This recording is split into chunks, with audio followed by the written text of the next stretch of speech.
Tanisha Laverne Graham with blackinamerica.com. John, well done. Thank you.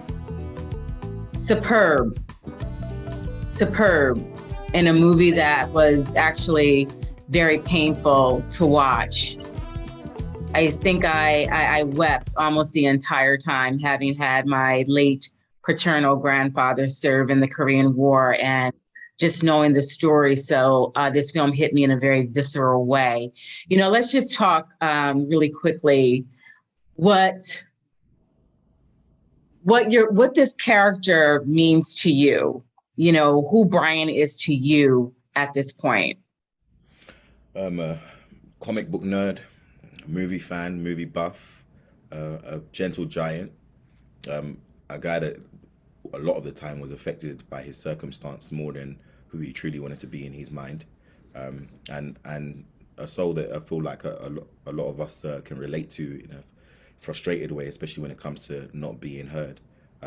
So it's like kindred spirit type of connect, while at the same time understanding why he done what he done. You know, just watching you embody him it was just so powerful. You know, the little nuances and the little ticks and the just adjusting the glasses. I mean, everything was to perfection. I wanted to rewind it and I couldn't because I was in the theater.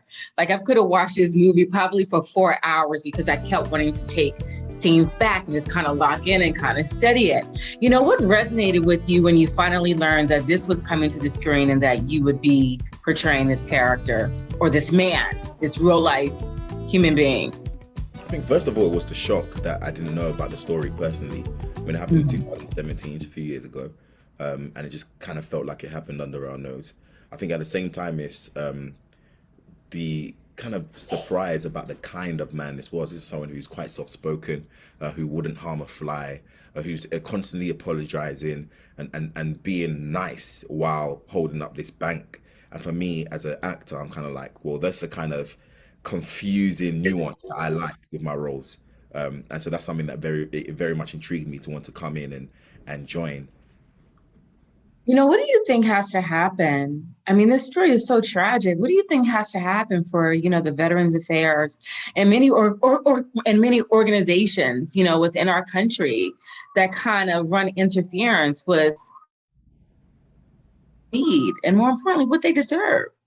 I think to put it simply, I mean, there needs to be at least the same energy given to those who are coming into the army as those who are coming out. And also that boils down to empathy and care. It boils down to the right charities being funded, the right people having an experience and being able to be in a position of power to create real change.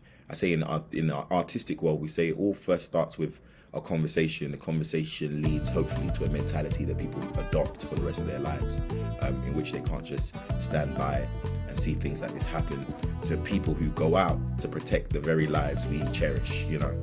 And that in itself is strange that they don't have a part in society that takes care of them and nurtures them for the duration of their integration back into society.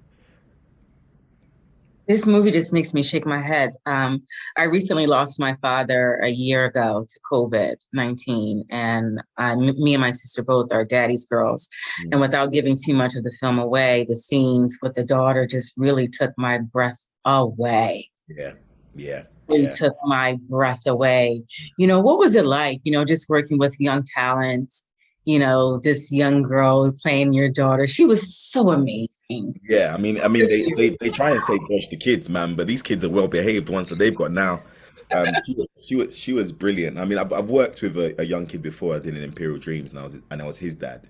So this is the second time I'm playing a father, and yeah, it was fantastic and incredible. I think what's great about it is the process we had on set, especially when we were on the phone, was to have the real actress come in, a young actress come in and be on set, to have those, you know, soft father and daughter moments on that phone call, just to give that emotional depth that obviously you felt. But yeah, it was so important to the story to show the human side to Brian, the fact that this man is not just, you know, he's not coming in and being a bank robber. You know, this is not a high-end thriller. You know, this is a man with a family, and this is a man with circumstances who are far beyond his means. Nice him so well. You humanized him so well. Congratulations and blessings and success. And I really hope that there are awards and accolades, coming down the pipeline for the entire team that brought this to life. Thank you so much for watching Tanisha Laverne Graham with BlackInAmerica.com. Thank you, John.